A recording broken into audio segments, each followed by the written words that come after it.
And kind of just kind of walk us through what happened that day. Okay, I received a phone call from my son that works at the marathon talking about a drive off.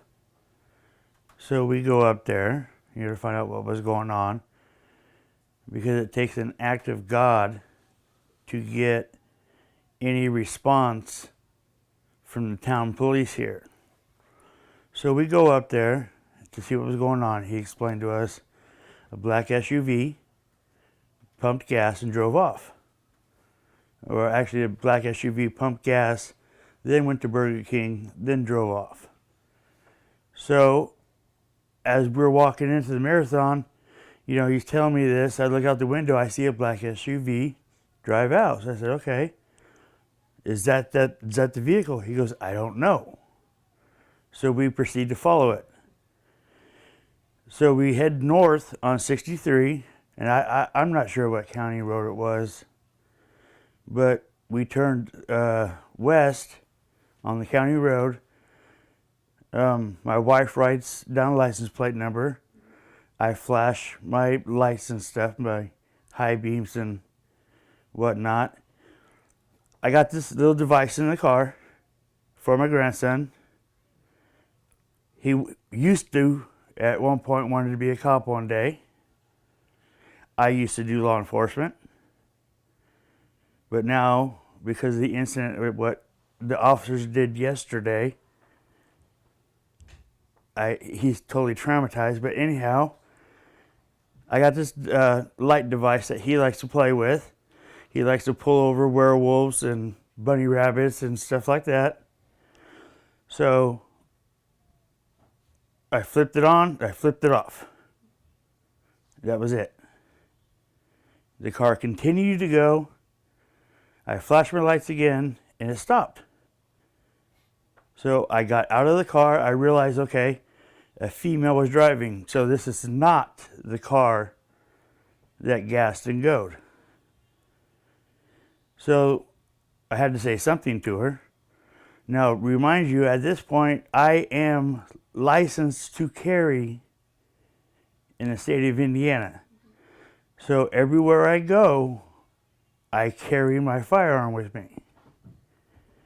At no point did I touch, grab, remove anything to the firearm that was mentioned in the report.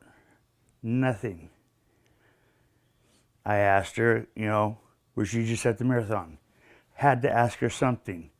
I mean, I'm sure she'd want to know why some nut guy basically was trying to follow her. My wife was in the car. I was wearing a t-shirt that was given to me that said Coors. I left my face the way it is, so that way the judge could see what I look like. Blue jeans, and I was smoking a cigarette when I got out of the car. I don't know how many Vermilion County officers drive a Mercedes and smoke when they get out of the car. Obviously, I'm not an officer. Never once did I mention I was an officer. Never once did I mention anything about law enforcement. I asked her, did you just get gas at the marathon? She said no. Okay, then I knew I didn't know where to go with the conversation from there. She goes, I went to Burger King. And she replied, would you like to see my receipt? I had no authority to see her receipt. So I said, no. I said, thank you, and I turned and left. If she would have said yes, that I did get gas, I would have then asked her, would you please go back and pay for it? The purpose of me doing this is here in this small town, and I'm going to come straight out and say it straight to the point. Law enforcement in this small town is corrupt. Really bad.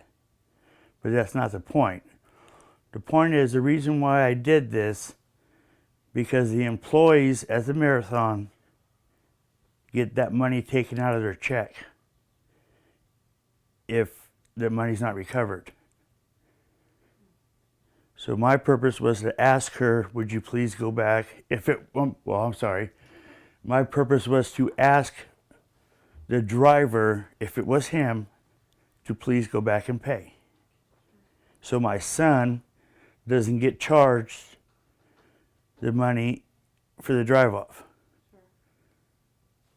And kind of, kind of what's going through your mind now that it's kind of looked at as a police impersonation type of ordeal, kind of, what are your thoughts on that? I could see a point of that, but not even close. You know, I'm an ordained minister. I have my doctorate degree. I've done law enforcement, yes. I know the law. Why would I go out and ruin my life, ruin my career, my ministry is already ruined already. Look at social media, look it up. New Beginnings Ministry, it's on Facebook. It's totally destroyed because of this. The officers came into this house uninvited, without a warrant, opened the door and came into my bedroom, took me out of bed without my heart medication, I'll admit I had a triple bypass. Came in, took me out of this house. Well, I walked out, but they took me out of this house. Not having all my medication and not knowing at that point what was going on, I'm not even sure what I said yesterday. So I don't know. But like I said, my grandson is traumatized by this. I don't care about me. It's my grandson. He grew up wanting to be a cop. That's the first time I ever heard him say a bad word. What he thinks of what the law enforcement is. And that's pretty sad, being a minister's grandson. And kind of, I guess now, moving ahead, it's kind of having to walk around with this police impersonation type of reputation now. And kind of, what are your thoughts just moving ahead? What would you like people to know about you moving forward? I'm not a bad person. I did what any parent would do for their child. He's going to school, getting ready to graduate, going to college. He's trying to save anything he can for school. He can't afford to pay out of his check to drive off. So what parent wouldn't try to protect their child's pay, basically? But as far as the future goes, my future is ruined here.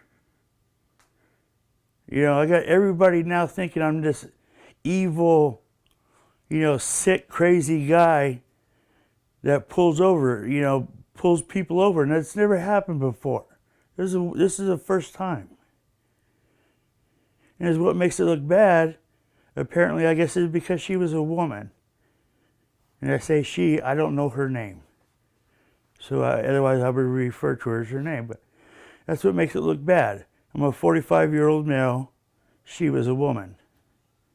That's what makes it look bad. But my only intentions were to recover the lost money so my son didn't have to pay for it. So, just so we're clear, because I want to make sure we have our facts straight.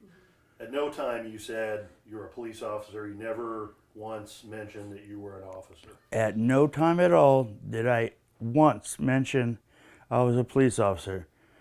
What police officer drives a Mercedes? At no time did I ever mention I was a police officer. I know the law, and I know that's breaking the law.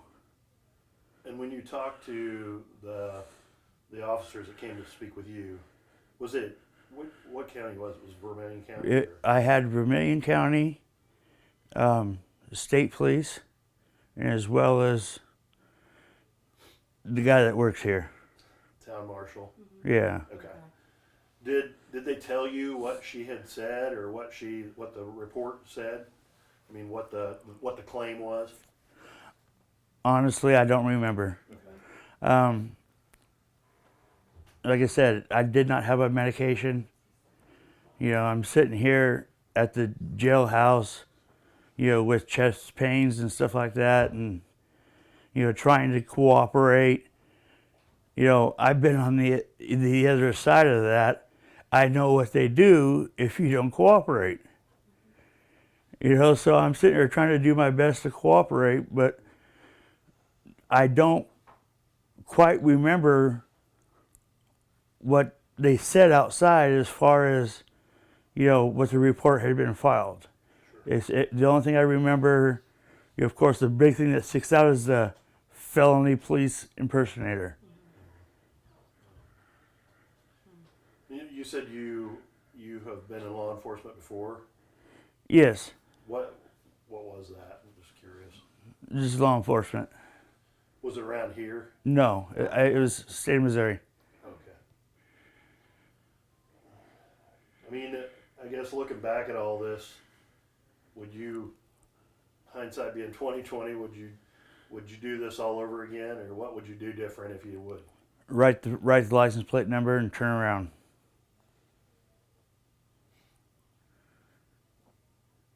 You know, but I don't know. You know, parent mode kicked in. I don't know. I wanted to see if that was a person. I wanted to see, you know, if I could get the guy to come back. But one of the things I do remember out here is the town marshal likes to forget things a lot. And I think I know why, but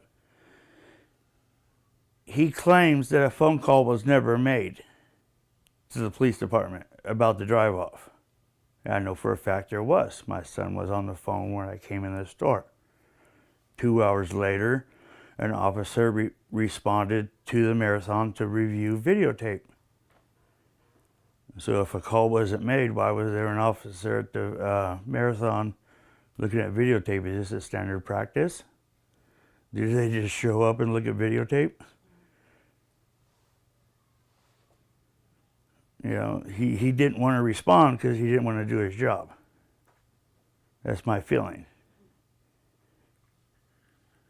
Is it frustrating for you to know that, I mean, obviously you did this because you felt like nothing was going to be done. I mean, is it frustrating to have that feeling knowing that this is going to be something your son's going to end up paying for and really maybe nothing will be done?